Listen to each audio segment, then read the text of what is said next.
نعوذ بالله من شرور أنفسنا ومن سيئات أعمالنا من يهده الله فلا مضل له ومن يضلل فلا هادي له أشهد أن لا إله إلا الله وأشهد أن محمدا عبده ورسوله أرسله بالهدى ودين الحق ليظهره على الدين كله ولو كره المشركون اللهم صل على محمد وعلى آل محمد كما صليت على إبراهيم وعلى آل إبراهيم وبارك على محمد وعلى آل محمد كما باركت على إبراهيم وعلى آل إبراهيم إنك حميد مجيد أما بعد فإن خير الكلام كلام الله وخير الهدي هدي محمد صلى الله عليه وسلم وشر الأمور محدثاتها وكل محدثة بدعة وكل بدعة ضلالة أيها الناس أوصيكم عباد الله وإياي بتقوى الله أعوذ بالله من الشيطان الرجيم يا أيها الناس إن وعد الله حق ولا تغرنكم الحياة الدنيا ولا يغرنكم بالله الغرور إن الشيطان لكم عدو فاتخذوه عدوا إنما يدعو حزبه ليكونوا من أصحاب السعير. സൃഷ്ടാവും പ്രപഞ്ചനാഥനുമായ അല്ലാഹുവിനെ സൂക്ഷിച്ച് ജീവിക്കണമെന്ന് ആദ്യം എന്നോടും പിന്നീട് നിങ്ങളോടും വസിയത്ത് ചെയ്യുന്നു. പരമകാരുണ്യകനായ അല്ലാഹു നമ്മെ അനുഗ്രഹിക്കട്ടെ.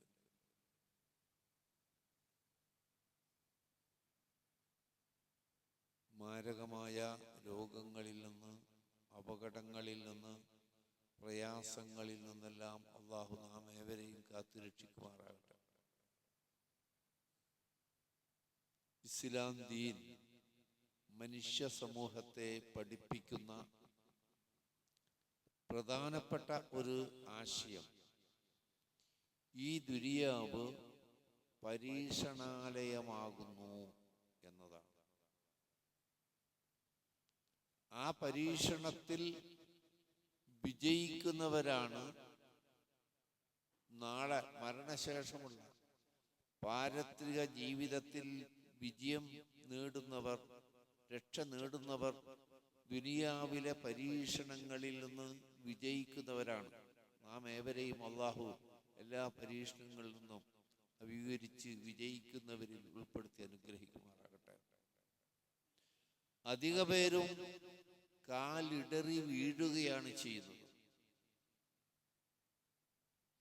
ശത്രുവിനെ പോലും തിരിച്ചറിയാൻ പറ്റാത്തൊരവസ്ഥയിലാണ് മനുഷ്യർ. നമ്മുടെ ശത്രു ആര്? ഗുണകാംക്ഷിയാര്?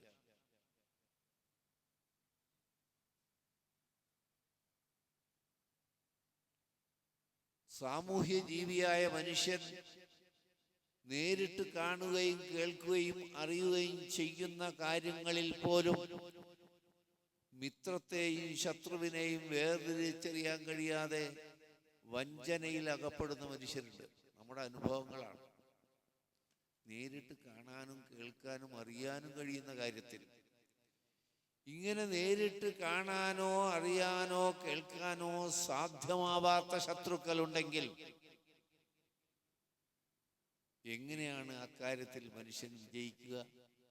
കാരുണ്യവാനായ തമ്പുരാൻ അതുകൊണ്ട് തന്നെ ആവർത്തിച്ച് നിന്റെ ശത്രു, ഏറ്റവും വലിയപ്പെട്ട ശത്രു ആരാണ് എന്ന് ഖുർആനിലൂടെ മനുഷ്യരെ പഠിപ്പിച്ചു കാരുണ്യവാനായ തമ്പുരാൻ. നിന്റെ ശത്രു നിന്റെ നന്മയല്ല ആഗ്രഹിക്കുന്നത്, നിന്റെ നാശമാണ് അവൻ കൊതിക്കുന്നത്. അതുകൊണ്ട് ശത്രുവിനെ കൃത്യമായി തിരിച്ചറിയാൻ കഴിയണം. രണ്ട്, നമ്മിൽ നിന്ന് മറഞ്ഞു നിൽക്കുന്ന രണ്ട് പ്രധാനപ്പെട്ട ശത്രുക്കളെ കുറിച്ച് ഖുർആൻ സൂചിപ്പിക്കുന്നുണ്ട്. ഒന്ന് ഇബ്ലീസാണ്. മനുഷ്യന്റെ ഏറ്റവും വലിയ ശത്രു ഇബ്ലീസാണ്. അള്ളാഹുവിനോട് പ്രതിജ്ഞ എടുത്താൽ മനുഷ്യവർഗത്തെ മുഴുവൻ വഴിപിഴപ്പിച്ച് നരകത്തിലെത്തിക്കുമെന്ന് റബ്ബിന്റെ മുമ്പിൽ വെച്ച് പ്രതിജ്ഞ എടുത്ത ആ ഇബ്ലീസാണ് ഒന്നാമത്തെ ശത്രു.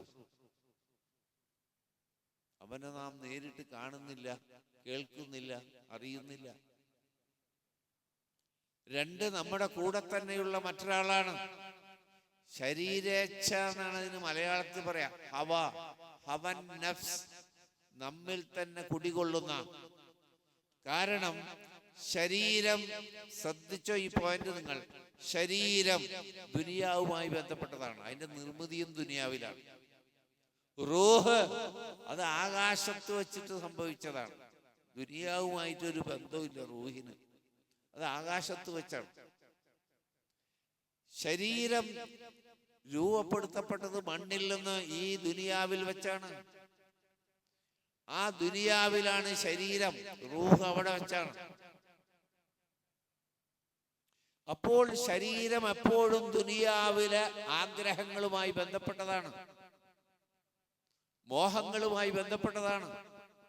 അതിനെയാണ് നമ്മൾ ഇച്ഛ, ശരീരേച്ഛ, ഹവൻ നഫ്സ്, മനുഷ്യനെ വഞ്ചിച്ചു കൊണ്ടിരിക്കുന്ന ആ ഹവയെ നിയന്ത്രിക്കാൻ കഴിയുന്നവൻ വിജയിച്ചു.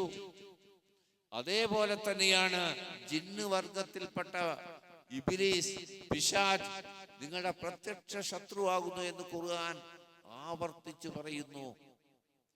യാ അയ്യുഹന്നാസ് ഇന്ന വഅദല്ലാഹി ഹഖ്ഖുൻ.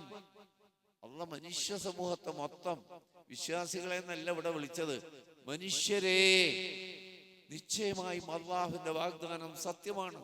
ഫലാ തഗറന്നകുമുൽ ഹയാത്തുദ് ദുനിയാ, ഐഹിക ജീവിതം നിങ്ങളെ ഒരിക്കലും വഞ്ചിക്കാതിരിക്കട്ടെ. വലാ യഗറന്നകും ബില്ലാഹിൽ ഗറൂർ. അല്ലാഹുവിന്റെ വിഷയത്തിൽ ആ പരമവഞ്ചകനായ പിശാച് നിങ്ങളെ ചതിക്കാതിരിക്കട്ടെ.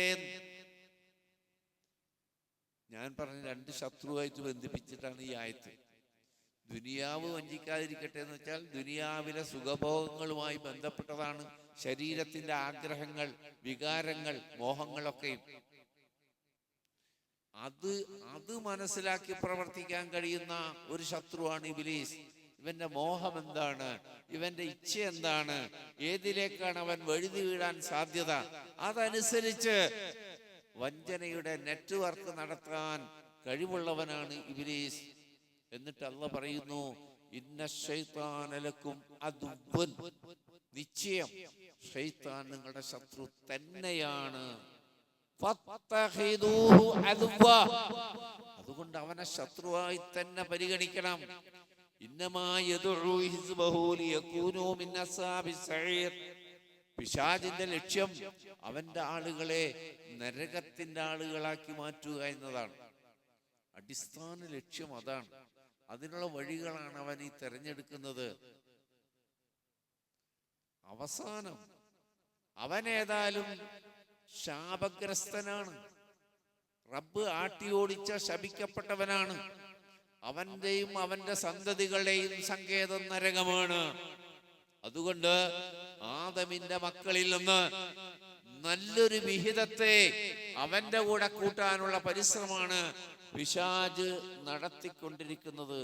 അല്ലാഹു ആ പിശാചിന്റെ കുതന്ത്രങ്ങളിൽ നിന്നും ഇച്ഛകളുടെ സ്വാധീനങ്ങളിൽ നിന്നും അല്ലാഹു നമ്മളെ കാത്തു രക്ഷിക്കുമാറാകട്ടെ. ആ പിശാചിനെ ഒന്നുകൂടി സൂറത്ത് അൽ കഹ്ഫ്, വെള്ളിയാഴ്ച നമ്മൾ പാരായണം ചെയ്യുന്ന അൽ കഹ്ഫ്, നിങ്ങൾക്കൊക്കെ മനപ്പാടുണ്ടായേക്കും അത് ആവർത്തിച്ച് ഓതുന്നത് കൊണ്ട്. വൈദ് ഖുൽനാ ലിൽ മലായികതി ഇസ്ജുദൂ ലി ആദമ, നാം മലക്കുകളോട് പറഞ്ഞ സന്ദർഭം ഒന്ന് ഓർത്തു നോക്കൂ. നിങ്ങൾ ആദമിന് സുജൂദ് ചെയ്യുക. ഫസജദൂ ഇല്ലാ ഇബ്ലീസ്, ഇബ്ലീസ് ഒഴിച്ചുള്ള എല്ലാവരും സുജൂദ് ചെയ്തു. കാന മിനൽ ജിന്നി, അല്ലാഹ് പറയാണ് അവൻ ജിന്ന് വർഗത്തിൽപ്പെട്ടവനായിരുന്നു. ഇബ്ലീസ് ജിന്ന് വർഗത്തിൽപ്പെട്ടവനായിരുന്നു. ഫഫസക അൻ അംരി റബ്ബി, അള്ളാഹുവിന്റെ കൽപ്പന ധിക്കരിച്ചു ആ ഇബ്ലീസ്. എന്നിട്ട് ഒരു ചോദ്യം നമ്മോട് അല്ലാഹ് ഇബ്ലീസിനെ പറഞ്ഞു വെച്ചിട്ട് നമ്മോടൊരു ചോദ്യം, അഫതത്തഖിദൂനഹു വദുരിയതുഹു ഔലിയാ മിൻ ദൂനി, അള്ളാഹുവിന്റെ കൽപ്പന ലംഘിച്ച് ധിക്കാരിയായി തീർന്ന ആ പിശാചിനെയും അവന്റെ ദുര്യത്ത് സന്തതി പരമ്പരകളെയും നിങ്ങൾ മിത്രങ്ങളായി സ്വീകരിക്കുകയാണോ? എന്തു പറ്റിപ്പോയി നിങ്ങൾക്ക്? വഹും ലക്കുൻ അദ്ബുൻ, കാരണം നിങ്ങളുടെ ശത്രുക്കളാണ് അവരൊക്കെയും. പിശാചാവട്ടെ, അവന്റെ സന്തതി പരമ്പരകളായ ജിന്നുവർഗങ്ങളാവട്ടെ നിങ്ങളുടെ ശത്രുക്കളാണ്. എന്നിട്ട് നിങ്ങൾ അവരെ മിത്രങ്ങളായി സ്വീകരിക്കുകയാണോ? ബിഅ്സ ലിൽസാലിമീന ബദലാ. ആയത്ത് അവസാനിക്കണ അങ്ങനെ, അക്രമികൾക്ക് ബദലായി ലഭിച്ചത്, പകരം ലഭിച്ചത് അത്ര ചീത്ത. അതിൽ ഭയങ്കര ഒരു താക്കീതുണ്ട് ആ ലാസ്റ്റ് ചോദിച്ചത്. അക്രമികൾക്ക് ബദലായി ലഭിച്ചത്, പകരം ലഭിച്ചത് അത്ര ചീത്ത. അള്ളാഹുവിനെ സ്വീകരിക്കേണ്ടതിന് പകരം നിങ്ങളുടെ സഹായിയായി, മിത്രമായി, രക്ഷകനായി അള്ളാഹുവിനെ സ്വീകരിക്കേണ്ടതിന് പകരം നിങ്ങളുടെ ശത്രുക്കളെ തന്നെ നിങ്ങൾ രക്ഷകരായി സ്വീകരിച്ചാൽ എന്തായിരിക്കും? അപ്പൊ ശിർക്കിന്റെ കൂടി ഒരു വശം കടന്നു വരുന്നുണ്ട. അള്ളാഹ്ക്ക് പകരം എന്ന് പറയുമ്പോ തന്നെ ശിർക്കായിരുന്നല്ല. അള്ളാഹ്ക്ക് ബദൽ എന്ന് പറഞ്ഞാൽ അത് ശിർക്കല്ലേ, അന്താദല്ലേ, നിദ്ദല്ലേ. വമിനന്നാസി മൻ യത്തഖിദു മിൻ ദൂനില്ലാഹി അന്താദൻ യുഹിബ്ബൂനഹും കഹുബ്ബില്ലാഹ് വല്ലദീന ആമനു അശദ്ദു ഹുബ്ബൻ ലില്ലാഹ്. മനുഷ്യരിലുണ്ട് അള്ളാഹ് പറയാ, അള്ളാഹ്ക്ക് പകരക്കാരുണ്ടാക്കുന്നവരെ യുഹിബ്ബൂനഹും കഹുബ്ബില്ലാഹ്, അള്ളാഹിനെ സ്നേഹിക്കണ പോലെയാണ് അവര് സ്നേഹിക്കുക. വല്ലദീന ആമനു അശദ്ദു ഹുബ്ബൻ ലില്ലാഹ്, മുഅ്മിനീങ്ങളോ അള്ളാഹുവിനോട് അങ്ങേയറ്റത്തെ സ്നേഹമുള്ളവരാകുന്നു. അപ്പൊ അള്ളാഹ്ക്ക് ബദൽ എന്ന് പറയുമ്പോ തന്നെ ശിർക്ക് പോലും അവിടെ കടന്നു വന്നു. അപ്പോ മനുഷ്യര് ഇതിൽ അശ്രദ്ധനായിരുന്നാൽ എന്തോ സംഭവിക്കാൻ പോണ? അങ്ങനെ ഒന്നുമില്ല. എന്തോ ഒരു വസ്വാസ് ഉണ്ടാക്കുന്ന ഒരാളെന്നല്ലാണ്ട് വേറെ കുഴപ്പമൊന്നും ഉണ്ടാക്കൂല ഇബ്ലീസ്. എന്താ സംഭവിക്കുക? ഇവിടെ കള്ളന്മാരില്ല എന്ന ഉറച്ച ബോധ്യമുണ്ടെങ്കിൽ നമ്മൾ നമ്മുടെ സമ്പത്ത് സൂക്ഷിക്കുന്നതിൽ ജാഗ്രത പാലിക്കില്ല. പണ്ട് കാലത്തൊക്കെ വീട് വാതിലടക്കാതെ പുരുഷന്മാർ പുറത്ത് കിടന്നുറങ്ങിയിട്ട് വേനൽക്കാലത്ത് സ്ത്രീകളെ അകത്ത് കിടക്കും. ഒരു പേടിയില്ല. കൊള്ളക്കാരെ കള്ളന്മാരൊന്നും പേടിയില്ല. ഇന്നങ്ങനെ ചെയ്യൂല. കൊള്ളക്കാരുണ്ട്, സാമൂഹ്യദ്രോഹികളുണ്ട്, അക്രമികളുണ്ട് എന്ന ബോധ്യം കൊണ്ട് വീട് സുരക്ഷിതമായി അടച്ച് കിടന്ന് ഉറക്കം വരുന്നതിന് മുമ്പ് ചിലപ്പോൾ ഒന്നും കൂടെ വന്ന് ഒക്കെ കുറ്റിയിട്ടില്ലെന്ന് പരിശോധിക്കൂല, നമ്മള് ഉറപ്പുവരുത്താണ്. അപ്പൊ ശൈത്താനും ഒരു കുഴപ്പമുണ്ടാക്കൂല എന്നാണെങ്കിൽ അവിടെ കള്ളന് സുഖല്ലേ കേറാൻ? ജാഗ്രത ഇല്ലല്ലോ, സുഖമല്ല അവിടെ ഉണ്ടാവുക. അപ്പൊ പിശാച് ആ ശത്രുവിന്റെ വഞ്ചിക്കുന്ന ഗൗരവം തിരിച്ചറിയാതെ പോയാൽ അപകടമാണ്. ആ പിശാചിനെ, കുതന്ത്രങ്ങളെ അതിജീവിക്കാൻ കഴിയുന്നവരിൽ അള്ളാഹു നാം ഏവരെ ഉൾപ്പെടുത്തി അനുഗ്രഹിക്കുമാറാകട്ടെ. എങ്ങനെയാണ് പിശാച് മനുഷ്യനെ വഴിതെറ്റിച്ച് നരകത്തിലെത്തിക്കുക? ആദ്യം എന്താണ് ചെയ്യുക? ആദ്യം ചെയ്യുന്നത് എന്താ? അത് അള്ളാഹ് തന്നെ പറഞ്ഞെന്ന്. ആദ്യം ചെയ്തത് എന്താണ്? ആദമിന്റെ മക്കൾ ആദം നബി അലൈഹിസ്സലാം പഠിപ്പിച്ച പോലെ മുസ്ലിങ്ങളായി, മുഅ്മിനീങ്ങളായി ജീവിക്കുകയായിരുന്നു. അവരിലേക്കാണ് ഇബ്ലീസ് വന്നത്. എന്നിട്ട് പ്രാർത്ഥിച്ചുകൊണ്ടിരിക്കുന്ന റബ്ബിനോട് പ്രാർത്ഥിച്ചുകൊണ്ടിരിക്കുന്ന മനുഷ്യരോട് പിശാച് ചോദിച്ച ചോദ്യം, നിങ്ങൾ ആരോടാണ് പ്രാർത്ഥിക്കുന്നത്? നിങ്ങൾ അള്ളോട് പ്രത്യേകം പറയാനില്ല. നിങ്ങൾ എന്താ പറഞ്ഞുകൊണ്ടിരിക്കുന്നത്? അള്ളോട് പൊറുത്തു തരണേന്ന്. അപ്പൊ നിങ്ങൾ തെറ്റ് ചെയ്യാറുണ്ട്. അല്ല, പൊറുക്കണമെന്ന് പറയണേ. തെറ്റ് ചെയ്യാറുണ്ട്. മനുഷ്യരല്ലേ, തെറ്റ് പറ്റൂലേ? അള്ളോട് പുറത്തു തരാൻ പറയും. ഇബ്ലീസ് ചോദിച്ചു, തെറ്റ് ചെയ്യുന്നവരോട് അള്ളാഹുവിന് കോപം ഉണ്ടാവില്ലേ? അത് ശരിയാണല്ലോ, തെറ്റ് ചെയ്യുന്നവരോട് അള്ളാഹ്ക്ക് കോപം ഉണ്ടാവും. കോപിക്കത്തിന് വിധേയമായവര് പ്രാർത്ഥിച്ച അള്ളാഹ് എടുക്കുവോ? അപ്പൊ പിന്നെ ഞങ്ങൾ എന്ത് ചെയ്യും? നിങ്ങളിൽ അള്ളാഹ്ക്ക് ഇഷ്ടപ്പെട്ട ആരെങ്കിലും ഉണ്ടോ? കോപമില്ലാത്ത ഉണ്ടായിരുന്നു, മരിച്ചുപോയി. വല്യപ്പാടെ വല്യപ്പക്കായിരുന്നത്. ഇബ്ലീസ് പറഞ്ഞിടത്ത് വഴിയുണ്ട്. അള്ളാഹ്ക്ക് കോപമില്ലാത്ത സ്വാലിഹീങ്ങളായ ഇഷ്ടപ്പെട്ടവരാണ് വദ്, സുവാ, യഗൂസ്, യഊഖ്. അവരിലൂടെ നിങ്ങൾ അള്ളാഹുവിനോട് തേടിയാൽ, അവര് പറഞ്ഞ അള്ളാഹ്ക്ക് പിന്നെ തട്ടാൻ പറ്റില്ല. അങ്ങനെയാണ് ആദ്യം ഇസ്തിഗാസ, അവരിലൂടെ വസീലയുണ്ടാക്കുകയും പിന്നെ ഇസ്തിഗാസ നടത്തുകയും പിന്നെ ആ പണി നിർത്തി, അള്ളോട് ചോദിക്കുന്ന പണി നിർത്തി അവരോട് തന്നെ ചോദിക്കുന്ന പണി അങ്ങനെ എത്തിക്കോളുന്ന ഇബ്ലീസിന് അറിയാം. കുറച്ചു കാലം ഇങ്ങനെ ഇടയാളനായി കൂട്ടി, പിന്നെ ഇടയാളിന്റെ മറ്റുള്ള ആവശ്യമില്ല, ഇടയാളിനോട് തന്നെ പറയുന്ന പച്ച ശിർക്കിലേക്ക് എത്തി. എന്താണ് ഇബ്ലീസ് അങ്ങനെ ചെയ്തത്? ശിർക്കിലേക്ക് മനുഷ്യനെ ആപതിപ്പിക്കുന്ന ഒരു പ്രവൃത്തിയിലേക്ക് ഇബ്ലീസിനറിയാം, ഒരു മനുഷ്യൻ ശിർക്കിലകപ്പെട്ടാൽ പിന്നെ അവന്റെ മേൽ ഒരു പണിയും വേണ്ടി വരില്ല ഇബ്ലീസിന്. അവൻ ഉറപ്പായി നരകത്തിലേക്കുള്ള ഒരാളെ കിട്ടിക്കഴിഞ്ഞവന് അവന്റെ ഒരു അമലും അവ സ്വീകരിക്കൂല എന്ന് ഇബ്ലീസിനറിയാം. ശിർക്കോടുകൂടി, ശിർക്കൻ വിശ്വാസത്തോടുകൂടിയാണ് അവൻ മരണപ്പെടുന്നതെങ്കിൽ അവൻ നരകത്തിലേക്കുള്ള വിറകാണ് എന്ന് ഇബ്ലീസിനറിയാം. അപ്പൊ ശിർക്കിൽ പെട്ടു കഴിഞ്ഞാൽ കടോടെ മുറിക്കാൻ മരം, ഒരേ കൊമ്പ് മുറിച്ച് സമയത്ര പിടിക്കും. അടിയിൽ നിന്ന് അങ്ങോട്ട് മുറിച്ചു കളഞ്ഞാൽ അതാണ് ആദ്യം പ്രേരിപ്പിക്കുക. അങ്ങനെയാണ് അള്ളാഹ് പറയുന്നത്, ഇബ്ലീസ് കമസലി ശൈത്താൻ, പിശാചിന്റെ ഉപമ പോലെ. ഇത് ഖാലലിൽ ഇൻസാനി, മനുഷ്യനോട് പിശാച് പറയും, ഉക്ഫുർ, നീ അവിശ്വസിക്കേ, കാഫിറാവും.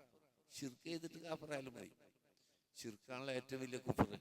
ഏറ്റവും വലിയ കുഫർ അള്ളാഹ് ഇല്ല എന്ന് പറഞ്ഞതല്ല, അള്ളാഹിൽ പങ്കു ചേർക്കലാണ്. രണ്ടാമത്തെ കുഫറാണ് അള്ളാഹ് ഇല്ല എന്ന് പറഞ്ഞത്.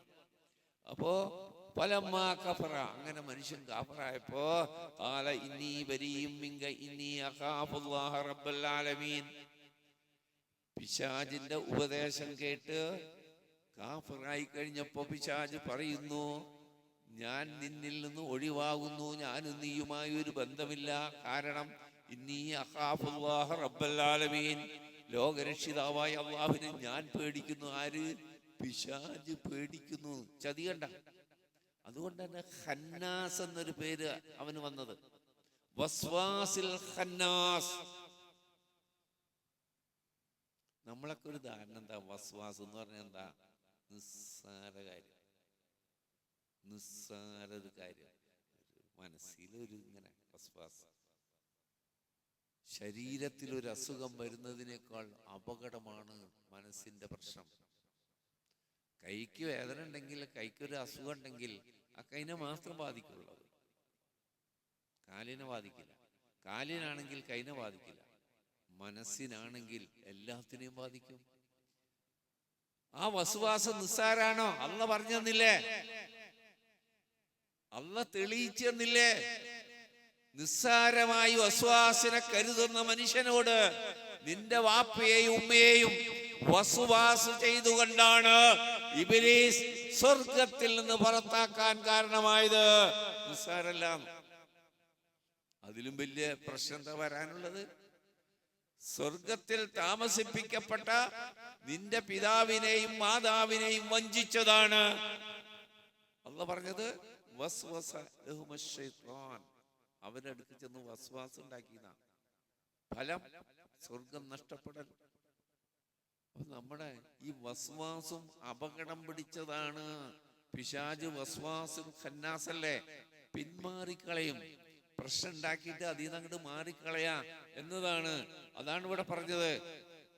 നീ അവിശ്വസിക്കുക എന്ന് കൽപ്പിച്ചു, മനുഷ്യൻ അവിശ്വസിച്ചു. കഴിഞ്ഞപ്പോ ഇന്നി ബരീഉം മിൻക, ഞാൻ ഒഴിവാണ്. ഇന്നി അഖാഫു അല്ലാഹ റബ്ബൽ ആലമീൻ, എനിക്ക് അള്ളാഹിനെ പേടിയുണ്ടേ, അള്ളാഹിനെ പേടിയുണ്ട് എന്ന്. പ്രിയപ്പെട്ടവരെ, പിശാച് വഞ്ചിക്കുന്നതിൽ പ്രാധാന്യം കൊടുക്കുന്നതാണ് ശിർക്ക്. നമ്മുടെ ഉമ്മത്തിന്റെ സ്ഥിതി ആലോചിച്ച് നോക്കുക. നമ്മുടെ ഉമ്മത്തിൽ ഭൂരിപക്ഷം എന്തിലാ പെട്ടത്? ശിർക്കിൽ തന്നെ. ആലോചിച്ച് നോക്കിയ ലോക മനുഷ്യ സമൂഹം ഭൂരിപക്ഷം ശിർക്കിലാണ്. ആ ശിർക്കിൽ നിന്ന് രക്ഷപ്പെട്ട് ഏകനായ റബ്ബിനെ മാത്രം ആരാധിക്കുക ദീനിന്റെ ചിഹ്നമായി സ്വർഗത്തിന്റെ താക്കോലായി പഠിപ്പിക്കപ്പെട്ട ഈ ഉമ്മത്തിലെ ഭൂരിപക്ഷവും എവിടെ ചെന്ന് പെട്ടു? ശിർക്കിൽ തന്നെ പെട്ടു എന്നത് പിശാച് ആലോചിച്ച് നോക്ക്. പിശാചിന്റെ ഒരു സന്തോഷം ആ വിഷയത്തിൽ.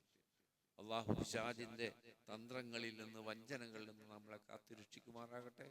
ശിർക്കിന്റെ അപകടത്തിൽ നിന്ന് അള്ളാഹു നമ്മളെ അകറ്റുമാറാകട്ടെ.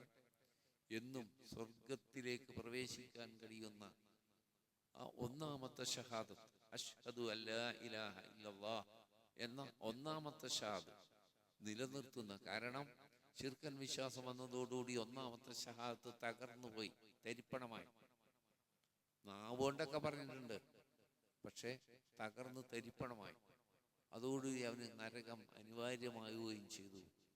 അങ്ങനെ സ്വർഗത്തിൽ പ്രവേശിക്കാൻ കഴിയുന്നവരിൽ അള്ളാഹു നമ്മെ ഉൾപ്പെടുത്തി അനുഗ്രഹിക്കുമാറാകട്ടെ.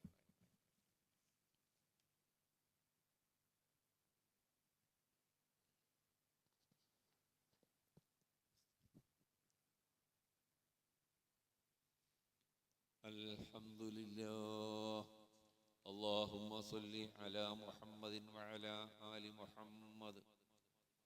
أيها الناس أوصيكم عباد الله وإياي بتقوى الله. അള്ളാഹുവിനെ സൂക്ഷിക്കണമെന്ന് ഒരിക്കൽ കൂടി എന്നെയും നിങ്ങളെ ഓർമ്മപ്പെടുത്തുന്നു. പ്രിയ സഹോദരങ്ങളെ, ശിർക്കിൽ പെടാൻ ഒരാൾ തയ്യാറില്ല. ശിർക്കിൽ നിന്നും മോചിതനായാൽ പിശാച് അടങ്ങിയിരിക്കില്ല. രണ്ടാമത്തെ ചതി, രണ്ടാമത്തെ ഷഹാദത്ത് പൊളിക്കാൻ നോക്കും. ആദ്യം നോക്കാം, ഒന്നാമത്തെ ഷഹാദത്ത് ഞാൻ പറഞ്ഞു, അഷ്ഹദു അല്ലാ ഇലാഹ ഇല്ലല്ലാഹ്, അത് പൊളിക്കും. അതിൽ പിശാച് പരാജയപ്പെട്ടാൽ പിന്മാറുകയില്ല. രണ്ടാമത്തെ ഷഹാദത്ത് ഉണ്ട്, വ അഷ്ഹദു അന്ന മുഹമ്മദൻ റസൂലുള്ളാഹ്. ആ ഷഹാദത്ത് പൊളിക്കാൻ നോക്കും. മുഹമ്മദ് നബി അള്ളാഹുവിൻ്റെ ദൂതനാണ് എന്ന് ഞാൻ സാക്ഷ്യം വഹിക്കുന്നു, അത് പൊളിക്കും. അങ്ങനെയാണ് ബിദ്അത്തിലേക്ക് മനുഷ്യനെ കൊണ്ടുപോവുക. ശിർക്ക് ചെയ്യാത്ത പലരും പലതരം ബിദ്അത്തിൽ അകപ്പെടുക. അതിന് പിശാച് ചെയ്യുന്നത് നല്ല കാര്യമല്ലേ എന്നതാണ്. പുണ്യകരമല്ലേ, ഖുർആൻ പാരായണം അല്ലേ, ദിക്റല്ലേ, ഭക്ഷണം കൊടുക്കലല്ലേ എന്നൊക്കെ നല്ലതല്ലേ, നല്ലതല്ലേ. ചീത്ത കാര്യം എങ്ങനെ മതകാര്യമായിട്ട് കൊണ്ടുവരാൻ പറ്റുക? ചീത്ത കാര്യത്തെ എങ്ങനെയാണ് ഇത് പുണ്യം കിട്ടുന്ന കാര്യമാണെന്ന് പറഞ്ഞ് അവതരിപ്പിക്കാൻ പറ്റുക? നല്ല കാര്യത്തെ തന്നെയാണ്. നല്ല കാര്യ വിധത്തായി വരുള്ളൂ. ചീത്ത കാര്യം ചീത്ത ചെയ്ത കുറ്റല്ലേ. വിദഅത്താവുക നല്ല കാര്യങ്ങളാണ്. ഖുർആൻ പാരായണം നല്ല കാര്യല്ലേ. മനുഷ്യന്മാർക്ക് ഭക്ഷണം കൊടുക്കൽ മോശമാണോ? നല്ല കാര്യല്ലേ. ഇങ്ങനെ ഓരോന്നും നല്ലതല്ലേ. നബിയെ സ്നേഹിക്കുക ഏറ്റവും പ്രധാനപ്പെട്ട കാര്യല്ലേ, നല്ല കാര്യല്ലേ. സ്വർഗത്തിൽ പോകാൻ ഇടയാക്കുന്ന കാര്യല്ലേ നബിയെ സ്നേഹിക്കുക എന്ന് പറഞ്ഞ. അങ്ങനെ ചോദിച്ചുകൊണ്ടാണ് പിശാച് മനുഷ്യനെ അതിലേക്ക് കൊണ്ടുപോവുക. ഇബ്നു അബ്ബാസ് റളിയല്ലാഹു അൻഹു പറഞ്ഞ ഒരു വാക്യം ഹദീസിന്റെ ഹസറുകളിൽ വന്നിട്ടുള്ളത് ഇതാണ്: അൽ ബിദ്അതു അഹബ്ബു ഇലാ ഇബ്ലീസ മിനൽ മഅ്സമ. ഇബ്ലീസിന് ഹറാമായ കാര്യങ്ങൾ ചെയ്യുന്നതിനേക്കാൾ ഇഷ്ടം ബിദ്അത്ത് ചെയ്യുന്നതാണ്. വ്യഭിചരിക്കുക, കള്ളു കുടിക്കുക, അതുപോലുള്ള കാര്യങ്ങളിൽ പലിശ വാങ്ങുക, ഇങ്ങനെ ഹറാമാക്കപ്പെട്ട കാര്യങ്ങൾ ചെയ്യുന്നതിനേക്കാൾ ഇബ്ലീസിന് ഇഷ്ടം ഒരാൾ ബിദ്അത്ത് ചെയ്യുന്നതാണ്. എന്തുകൊണ്ടാണ് അങ്ങനെ പറയാൻ കാരണം?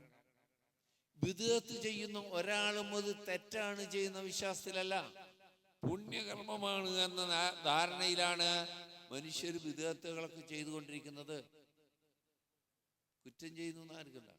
വ്യഭിചരിക്കുന്നവൻ അറിയാം ഇത് പാപമാണ് എന്ന്, കള്ളു കുടിക്കുന്നവൻ അറിയാം ഇത് പാപമാണ് എന്ന്, പലിശ വാങ്ങുന്നവനും അറിയാം ഇത് മഹാപാപമാണ് എന്ന്. അതുകൊണ്ട് തന്നെ എന്തെങ്കിലും തൗബയിലേക്ക് വരാനുള്ളൊരു സാധ്യതയുണ്ട്. ഹറാമ് ചെയ്യുന്ന മനുഷ്യൻ തൗബ ചെയ്യാനുള്ള സാധ്യതയുണ്ട്, അള്ളാഹ് പൊറുക്കാനും സാധ്യതയുണ്ട്. ബിദ്അത്ത് ചെയ്യുന്നവൻ തൗബ ചെയ്യില്ല. കാരണം എന്താ? അവൻ നല്ല കാര്യമല്ലേ ചെയ്യുന്നത്. നല്ല കാര്യം ചെയ്യുന്ന അതിന് പശ്ചാത്തപിക്കേണ്ട കാര്യം. ഇങ്ങനെ അപ്പൊ ഇബ്ലീസ് ഇതിൽ എന്ത് ചെയ്തു കൊടുക്കും? അലങ്കാരമാക്കി കാണിച്ചു കൊടുക്കും ശൈത്താൻ. തരക്കടില്ലാന്ന് അങ്ങോട്ട് കാണിച്ചു കൊടുക്കും. അത് ഒരു വക മതപരമായ അനുഷ്ഠാനമെന്ന പേരിൽ ചെയ്യപ്പെടുന്ന വിദ്അത്തും, കാലത്തിനൊത്തു മാറണമെന്ന് തോന്നിയിട്ടുണ്ടായ വിദ്അത്തുകളും രണ്ടും പെടും. തരക്കടില്ലാന്ന് അങ്ങോട്ട് തോന്നിക്കണം. ഒരു വീട്ടിലുണ്ടായില്ല, ഒരു കല്യാണത്തിൽ ഇങ്ങനെ ഉണ്ടായിട്ടില്ല, എനിക്ക് മാത്രമേ പറ്റുള്ളൂ, എൻ്റെ മോൻ്റെ മോളെ കല്യാണത്തിന് ഇങ്ങനൊക്കെ. ശൈത്താൻ അവനങ്ങനെ അഭിമാനം കൊള്ളിക്കും. ഇത് മറ്റു സമൂഹത്തിന് ഇത് പരീക്ഷണമായി മാറും. ഒരു തിന്മ ആദ്യം തുടങ്ങി വെച്ചവന് പിന്നീട് ചെയ്തവരുടെ ഒക്കെ പാപം കൂടി ഇവൻ വഹിക്കേണ്ടി വരും. ഓ, ആ വീട്ടിൽ അങ്ങനെ ഉണ്ടായി, മുന്നൊന്നും അങ്ങനെ കണ്ടിട്ടില്ല. അത് കണ്ട് കല്യാണത്തിൽ പങ്കെടുത്തവരെ വീണ്ടും നമ്മളെ വീട്ടിൽ കല്യാണം വരുമ്പോൾ അതുപോലെ വേണമെന്ന് കൊതിക്കും. അപ്പൊ ഇവര് ചെയ്യുന്ന പാപത്തിന്റെ ഒക്കെ ഒരു ഭാഗം തുടങ്ങി വച്ചവന്, ആ തിന്മ തുടങ്ങി വച്ചവന് കിട്ടുകയാണ് പ്രിയപ്പെട്ടവരെ. അപ്പോ മതപരമായ അനുഷ്ഠാനം എന്ന പേരിൽ കാട്ടിക്കൂട്ടുന്ന കാര്യങ്ങളും, കാലം മാറി, കാലത്തിനനുസരിച്ച് നമ്മളും മാറണം. ദീ മാറൂല, ആ പ്രശ്നം. നബിചര്യ മാറൂല. എന്നിട്ട് നബിയുടെ ചര്യ ഇങ്ങനെയാണെന്ന് ഒരാൾ പറഞ്ഞാൽ അയാളെ മോശക്കാരനാക്കുന്ന ഒരു കാലം വരും. അയാളെ മോശക്കാരനാക്കുന്ന കാലം വരും. നമ്മ ഇങ്ങനൊക്കെയല്ലേ ജീവിച്ചത്, ഇപ്പൊ ഈ മൗലവി വന്നിട്ട് ഇങ്ങനെ പറഞ്ഞാല് ശരിയാവോ? നടക്കുന്ന കാര്യമാണ്. ഇത് എവിടുന്ന് വന്ന മൗലവി? പണ്ട് 100 കൊല്ലം മുമ്പ് ജീവിക്കേണ്ട മൗലവിയായത് എന്ന് തോന്നിപ്പോകും നമുക്ക്. അത് ശരിയല്ലല്ലോ, പ്രവാചക ചര്യയില്ലല്ലോ. ശരിക്കുള്ള ചര്യ കേട്ടാൽ അത്ഭുതപ്പെടും മനുഷ്യൻ. ബദഅൽ ഇസ്ലാമു ഗരീബാ, ആൾക്കാർ തിരിച്ചറിയാൻ പറ്റാത്ത അപരിതമായ അവസ്ഥയിലാണ് ഇസ്ലാം ആരംഭിച്ചത്. സയഊദു കമാ ബദഅ ഗരീബാ, ഇനി ഒരു കാലം വരും ഇസ്ലാമിന്റെ ശരിക്കുള്ളത് പറഞ്ഞ ആൾക്കാർക്ക് മനസ്സിലാവില്ല, ഇതെന്ത് എന്നിങ്ങോട്ട് ചോദിക്കും. അതുകൊണ്ടാണ് റസൂൽ സല്ലല്ലാഹു അലൈഹി വസല്ലം പറഞ്ഞത്, മൻ തമസ്സക ബിസുന്നതി ഇൻദ ഫസാദി ഉമ്മതി ഫലഹു അജ്റു മിഅത്തി ഷഹീദിൻ. എന്റെ ചര്യ ആരെങ്കിലും മുറുകെ പിടിച്ചാൽ, ഇൻദ ഫസാദി ഉമ്മതി, എന്റെ സമുദായം നാശമടയുന്ന കാലത്ത് എന്റെ ചര്യ ആരെങ്കിലും മുറുകെ പിടിച്ചാൽ ഫലഹു അജ്റു മിഅത്തി ഷഹീദ്, 100 രക്തസാക്ഷികളുടെ പുണ്യം ഉണ്ടാവുന്നവൻ. ഒരു രക്തസാക്ഷിക്ക് സ്വർഗമല്ലാതെ പ്രതിഫലമില്ല. അള്ളയും പറഞ്ഞു, റസൂലും പറഞ്ഞു, സ്വർഗം, നേരെ സ്വർഗം. റൂഹ് പിടിക്കപ്പെടുമ്പോ തന്നെ സ്വർഗം. മൂത്ത യുദ്ധത്തിൽ നബി സല്ലല്ലാഹു അലൈഹി വസല്ലം നായകത്വം ഏൽപ്പിച്ച 3 പേരും ഷഹീദായി വീണു. ഇന്നാൾ സെയ്ദ് ബിൻ ഹാരിസ നേതൃത്വം വഹിക്കണമെന്നാണ് റസൂൽ പറഞ്ഞത്. അദ്ദേഹം പതാക വഹിച്ചു ഇറങ്ങി. അദ്ദേഹം ശത്രുക്കളാൽ കൊല ചെയ്യപ്പെട്ടു. നബിയുടെ നിർദ്ദേശം, ജഅഫർ ബിൻ അബീ താലിബ്, മൂത്താപ്പയുടെ മോൻ തന്നെ അടുത്ത നായകനാണെന്ന് എന്തെങ്കിലും സംഭവിച്ചാൽ, അദ്ദേഹത്തിന് എന്തെങ്കിലും സംഭവിച്ചാൽ അബ്ദുല്ലാഹി ബിൻ റവാഹ പതാക വഹിക്കണം എന്നാണ്. ഇതേപോലൊക്കെ ചെയ്തു അവർ 3 ആളും. വളരെ അകലെയാണ് സംഭവം നടക്കുന്നത്.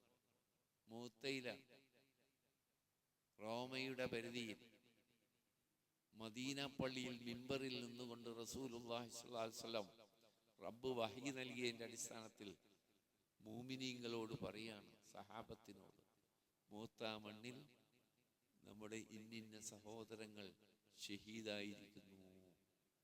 പ്രവാചകന്റെ കണ്ണിൽ നിന്ന് കണ്ണുനീരിങ്ങനെ ഉറ്റുവീഴുന്നുണ്ടായിരുന്നു. സഹാബത്തും കരയാൻ തുടങ്ങി. ജുമാക്ക് വന്ന സഹാബികളും കരയാൻ തുടങ്ങി. അപ്പൊ റസൂൽ പറഞ്ഞു, വിഷമിക്കേണ്ട, നിങ്ങൾ ഇവരിപ്പൊ തന്നെ സ്വർഗത്തിൽ പാറി നടക്കുന്നത് കൂടി ഞാൻ കാണുന്നു. അതിനിപ്പോ ഖിയാമത്തുനാള് വന്ന് മാശറയിൽ കൂട്ടി വിചാരണ അങ്ങനൊന്നുമില്ല. പച്ചക്കിളികളിൽ അവരുടെ അർവാഹുകളെ അല്ലാഹു സന്നിവേശിപ്പിച്ച് സ്വർഗാരാമങ്ങളിൽ പാറി നടക്കുന്നത് കൂടി ഞാൻ കാണുന്നു. ദീൻ മുറുകെ പിടിക്കുന്നത് 100 അത്ര പ്രയാസമുള്ള പണിയായിരിക്കും. ഒരു ഹദീസ് കൂടി റസൂലുള്ളാഹി പറഞ്ഞു, ദീനിനെ ശരിയായ വിധത്തിൽ അനുഷ്ഠിക്കാൻ ഒരു കാലം വരും, തീക്കട്ട കയ്യിൽ പിടിച്ചവനെ പോലെ ആയിരിക്കും. തീക്കട്ടെ കൈ പിടിക്കാൻ പറ്റുമോ? അപ്പൊ നിലത്തിടൂലേ?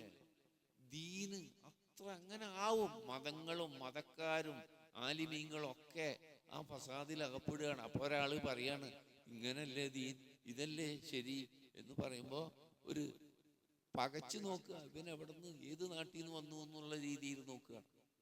അതുകൊണ്ട് പ്രിയപ്പെട്ടവരെ, ആ പിശാചിന്റെ നബിചര്യയിൽ നിന്ന്, നമ്മളെ തെറ്റിക്കുന്ന പിശാചിന്റെ കുതന്ത്രങ്ങളിൽ നിന്ന് നാം റബ്ബിനോട് കാവലിനെ ചോദിക്കുക.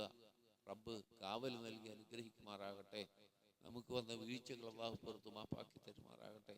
അല്ലാഹുമ്മ ഗ്ഫിർ ലിൽ മുഅ്മിനീന വൽ മുഅ്മിനാത്ത് വൽ മുസ്ലിമീന വൽ മുസ്ലിമാത്ത് അൽഅഹ്യാഇ മിന്നാ വൽ അംവാത്ത് ഇന്നക മുജീബുദ് ദഅവാതി യാ ഖാദിയൽ ഹജാത്ത്. اللهم ربنا آتنا في الدنيا حسنة وفي الآخرة حسنة وقنا عذاب النار. آمين.